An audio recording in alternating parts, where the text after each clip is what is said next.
Hello everybody, my name is Hocus Pocus and this is the Minecraft Let's Play that we run on our channel here. Today we're kicking off episode 23, I believe I'm right in saying. And as usual, we're starting things off down in the Ravine base. Got a couple things I've achieved between episodes I want to show you.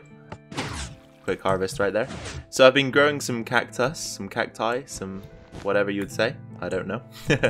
And I have done this for the reason being that I need some green dye, so I have actually been smelting this up. I've got 8 ready here, so we might use those in today's episode just to get that design work in that I've probably talked about before up around the rim here. I just want to put some glass panes in the gaps. I think that'll look good, and it will also just help to cap off that upper layer a little bit because it is kind of bare at the moment. So we'll probably be doing that later in the episode. Anyway, first things first, I've made a bit of a discovery between episodes. And this is quite a major discovery in terms of how the base is going to shape out here. We might have found ourselves some huge real estate. So I could always hear mobs in this area. So see, there you go, you can hear the zombie right there. If I've stood here near this wall, I could always hear mobs in this direction. So I thought, oh, why not go and dig and see if I can find them. So I did, and I eventually uncovered this. So if we head up, we are actually bordering... Whoa! That was a nice entrance for us, but we are actually bordering another huge ravine here. So this has the potential for us to expand our base if we want to. And wow, I mean, I'm actually incorrect. There are 2 ravines here. So there's one that intersects the main ravine. So we have this smaller one here intersecting this huge ravine. But as you can see, it does actually continue off in that direction. So there are a few torches around here. I've been here for about 5 minutes I spent just looking around. And I was kind of amazed actually that I've never ran across this before throughout my time in the world. Because, you know, we do a lot of mining, a lot of that sort of stuff. So it's funny that we haven't actually ran across this yet.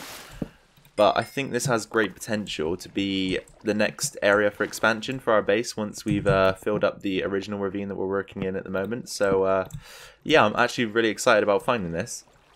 And as I've already mentioned, it has huge implications for expansion, which is great.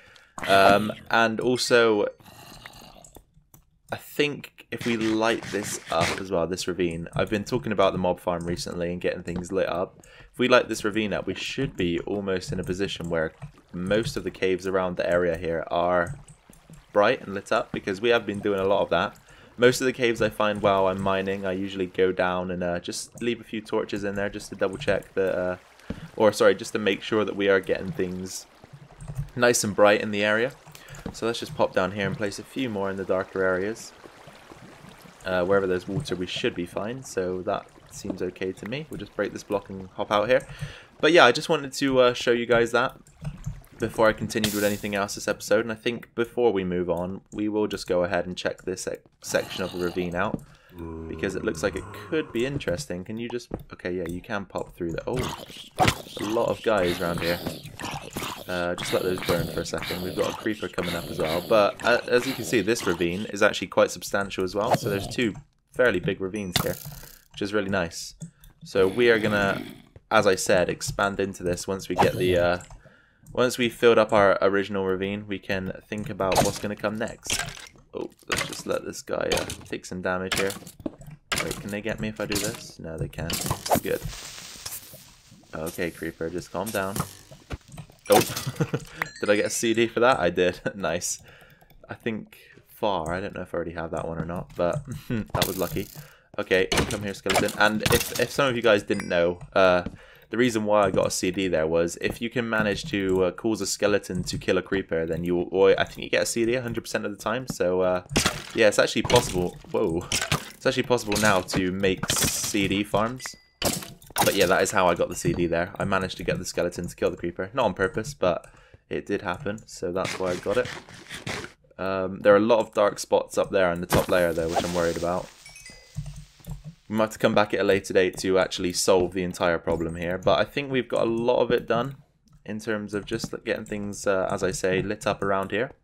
And it's quite an exciting moment for us, really, to find this, because I thought that once that ravine was filled, we might have to start digging out our own areas to build in, but it doesn't actually appear like that is going to be the case, so that is very nice. Alright you guys, I'm going to head back down into our base now, just seal this off for the time being, because we don't need to be in there until we have intentions to build, so we can come out and then head back into our tree farm, which is, I think, is looking good actually. The grass has grown now, so we can take a little look at that. So now that the grass has grown, you can sort of see the intention I had with the path here. It starts off nice and thick and quite frequent, then it just fades out into nothingness. That's the effect I was going for, and I think it works. So we're gonna have to definitely double check once all of the grass in the area is in that it does work, but I think for now it's fine. And also between episodes I just carved the rest of this wall out, so now we are definitely 5 wide on both sides, which is perfect. So as you can see, it's all carved out now. We've got that nice 5 wide space on either side of the tree farm, which is good. So yeah, that was pretty much it. Okay, I think actually, yeah, to kick the episode off, why don't we just think about getting those glass panes built? Then we can install them where we want to install them. So I am going to just get that all prepared for you guys, and we'll join each other after I'm ready. Okay, you guys, so the furnaces have literally just stopped burning. I don't know if you'll see that in the video, but we have got the glass required to complete this build here. So I did cook up 24 glass because that was the smallest amount that we could cook with whole numbers of coal, and also have the number divide by 6 as well, which is obviously the amount of glass required to make panes. So I thought that would be a good use of our glass there. And then we can just convert those down into panes. So we've got 64, that should be more than enough. I actually overcalculated on the die. Let's grab ourselves some stone here, so diorite will do. We just need to pillar up, and then just take a look at installing these panes wherever we require them. So I'm just going to put them along the gaps here. That was the idea from the start, so let's just do that.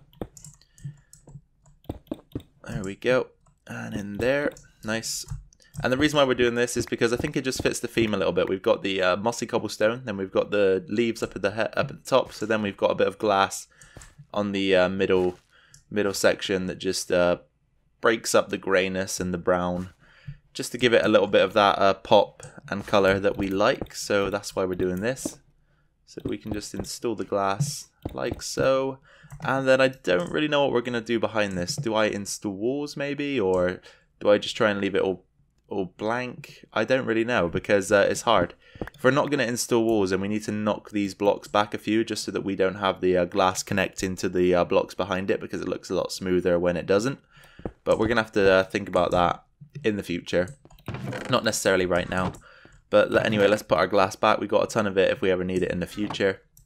And I think that's a good little that's a nice little addition to the build, honestly.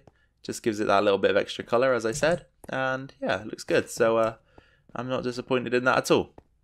Alright you guys, so in terms of what we're going to do for the rest of the episode, I honestly don't have that planned. I only had planned to show you the double ravine over there, and to get this glass installed over here at the small storage system. But aside from that, I haven't thought up what we're going to do next. So I'm going to need to take a little break here off camera, have a little look around the world, see what we can get done in today's episode, and I will be right back. Okie dokie guys, so we're back. This isn't a very interesting part of the video, to say the least, but I've figured out a small minor detail that we haven't fixed yet that we can go and fix. So smelting up some terracotta, going to be making it into green terracotta. And the reason for that is because if we head out into our station entrance here, we still have these 3x3 areas where we haven't actually filled in any sort of design work. So I'm probably just going to use terracotta up there, just to match the leaves in a sort of roundabout way. Just give it that green texture that we like. I'm pretty sure we're going to have to go and gather some more clay for this. So shall we head up and do that now? Yeah, I'm sure we can probably go ahead and do that. So I made myself a nice shovel between episodes. I'll take a look at it here as we're going along. So it's efficiency 4. I mean, as soon as we get this to efficiency 5, it's probably the best, I believe. So efficiency 4, silk touch, unbreaking 3. Hopefully we can get a mending book to stick on that at some point, because that is pretty much end game. As I said, as soon as we get efficiency 5 on it, then it is at that point. So why not give it a mending book so that we can use it continuously? I think that'd be a good idea. But of course, mending books are quite elusive and difficult to come by, so we are going to probably have to wait a while for that and spend a little bit more time up here at the AFK fishing farm, which we have set up just over there in the corner. It's nighttime, so we'll just quickly sleep that away before we head outside, because, you know, don't want to be fighting off mobs and what else have you got out there going on whilst I'm trying to collect clay. So the nearest body of water, I believe, is in this direction, so let's head over there and just scout the area out. I've been digging a lot of sand out of this river, so it's going to look quite bare probably, but if we can see clay, then I'll take it. And with the Silk Touch shovel, we wouldn't have to worry about crafting it back into clay blocks as well, which is nice. So can we see clay? Oh, I think that's some there, right? Yeah, that's clay. Let's just gather up that. And I actually I really resent doing this, honestly. I hate destroying the biome to gather resources. Like, as you can see, we've kind of destroyed the edge of this river here. But I mean, if worst comes to worst, we can always just come back and artificially repair it ourselves if we are that desperate for it to be fixed. But I just don't like... I like to keep the landscape looking as natural as possible. That's why I always replant my trees. Just think it in the future when you're building outside and stuff, it's just nice to have everything looking nice and clean and natural and good. So that's why I tend to... oops, I'm going to drown here if I'm not careful. That's why... How did this clay block end up over here? Wow. Okay, yeah, as I was saying, that's why I tend to stray away from just willy-nilly destroying the environment and nature and not replanting trees and stuff like that, because I just feel like if you keep things looking good, then it'll always benefit you in the long run. Okay, so that's 32, so that's 8, 16, 24, 32. That is exactly divisible by 8, by 4, so we're going to smelt all of that up. I think this skeleton, yeah, he's gonna go, he's gonna die. Let's grab his arrow. Okay, so let's take this back down to the base and get it smelted up so that we can dye it green and use it in our build there. And then once we've done that, I'm gonna have to go off camera again and think of the next thing we're gonna do, because honestly, I came into this video with no plan at all. It was a bad move, and excuse me, I think it's I mean, so far we've just done little bits and bobs here. That's not the worst idea in episodes, because, you know, there's a lot of stuff that we haven't exactly polished, or we've got started on but haven't polished. Like, I was in the skeleton farm a second ago. That's how my levels have gone up so much. And I realised that we still haven't actually finished in there. We've still got a lot to do in there, in fact. So that's something we could think about in the coming episodes. But as I mentioned, there's just a lot of rooms that need just filing off and making good. Where's that skeleton? It sounded... zombie, sorry. It sounded really close. Yeah, he's right there. Come on, dude. Is that the only one? Or did I hear a second? No. Okay. Just briefly, we're going to head up there and light that area of the base up, because I don't like having zombies spawning up there, to be honest. And once I had a creeper spawn up there, and as I was walking down, he dropped right in my face here. And luckily, I was quick enough to kill him, but... could have been a different story if not. So let's get the required coal here.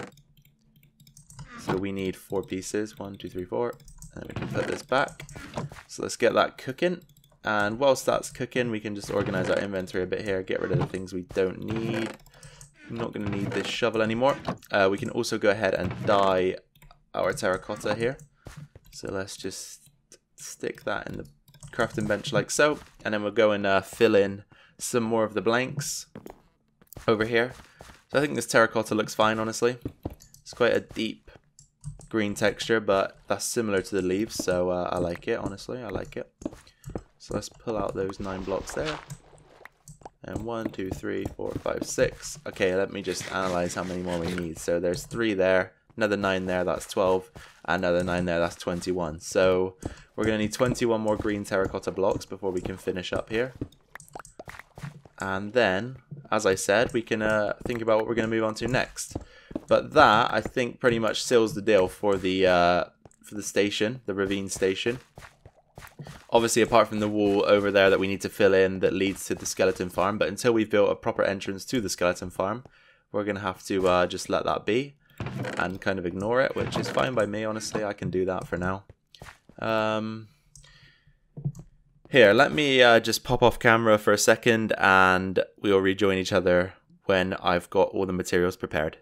Okie dokie guys, so we've cooked up all of the terracotta that we need to finish up our build here. So let's just install those blocks and then I think we're going to move on and maybe work a little bit more on the small storage area, I believe. So I'll explain more in a second once we've put all of these in.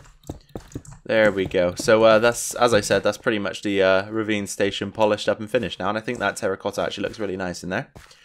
It doesn't look too distant from the leaf texture, which is exactly what I was going for. So that's good. Let's get rid of our terracotta here. So here, give me some stone so I can get up here. Which way we'll go? We'll go this way.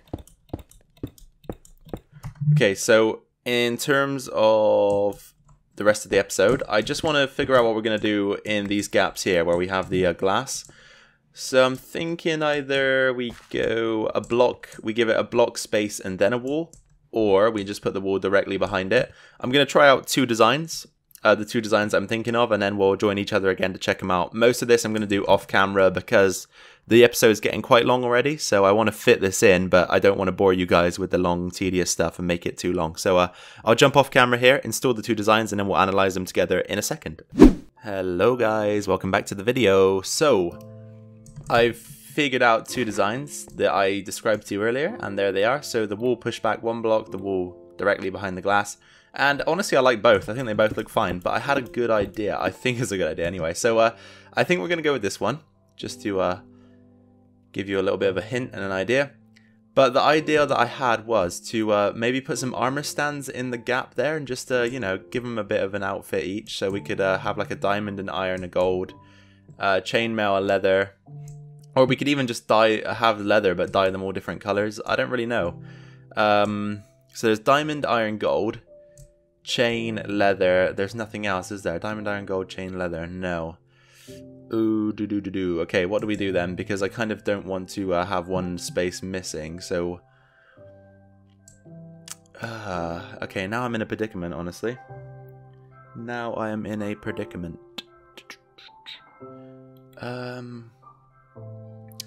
Right. You know what, guys? As I said, this video is getting kind of long, so let me just go off camera. I'm gonna just work it out by myself what we're gonna do, and then once I've filled in the entire design, I'll just rejoin you guys, give you a little look around, and then we can end the video there. How does that sound? I think it sounds good. So catch you in a second. Alright, you guys, welcome back to the video for the very last time for today. So we've done the work, and now things are looking a little bit changed in the small storage area, but I think the change is for the best. So let's head in there and take a look at what we came up with. So as you'll notice, the back wall is directly behind the glass, and that's a theme that is prevalent throughout the build now, except for in a few areas. So if you look up at the sides, the middle area, we decided to push one back. So every other wall, apart from the central walls at the top, are directly behind the glass. However, if we just, here, let me bring my HUD back and hop up there. That might be a better idea. So the central wall, we've actually pushed one back. We've stuck an armor stand in there with green dyed leather armor on both sides. And then just put a lamp in behind to give it that sort of spotlight effect. And I really think that's kind of cool. You don't see too much of it for it to be too prevalent. But I think when you have a little look around, I think that's a nice touch, honestly. I quite like it. It kind of looks like the Green Lantern as well, with the with the glow inside of the gear up there. But no, I think it definitely turned out in a way that I wanted it to. So in terms of what's next for this room, before we've ultimately completed it, is to fill in this little gap here. Still unsure of what to put in there, and then also these two gaps here, which we could just go for the green terracotta again, honestly. I think that would look fine, but I also had the idea of maybe the green stained glass, so either of those two blocks. If you guys prefer either of those, then let me know in the comments. If not, I'll make my own mind up on that and we can get going with it. But for now, guys, that is the end of today's episode, so I really do hope you've enjoyed watching it today. I definitely enjoyed making it for you. If you did enjoy it, be sure to drop a like down below. Helps me out, helps the channel out, and it's just good to see the feedback. And also, if you disliked it, just leave a dislike, but make sure you let me know why, okay? Because I do want to improve, obviously. So be sure to let me know why if you do drop the dislike. Also, if you have any questions, suggestions, any feedback, or any comments in general, be sure to drop them down in the comment section below, and I'll respond to you. I've always got the time, and I don't get too many comments, so I can definitely reply to you and answer your queries. And finally, if you're new around here, be sure to subscribe. We did just hit 40 subscribers, which I know isn't a lot at all in terms of the grand scheme on YouTube, but to me, that's nice. I'm very pleased that you guys are obviously liking the content and deciding to join the journey and the channel as it progresses. So that's great to see. All right, you guys, thank you very much for being with me today. Make sure you take care of yourselves and your family. I appreciate all of you. I'm out for today. Catch you in the next one. Bye-bye.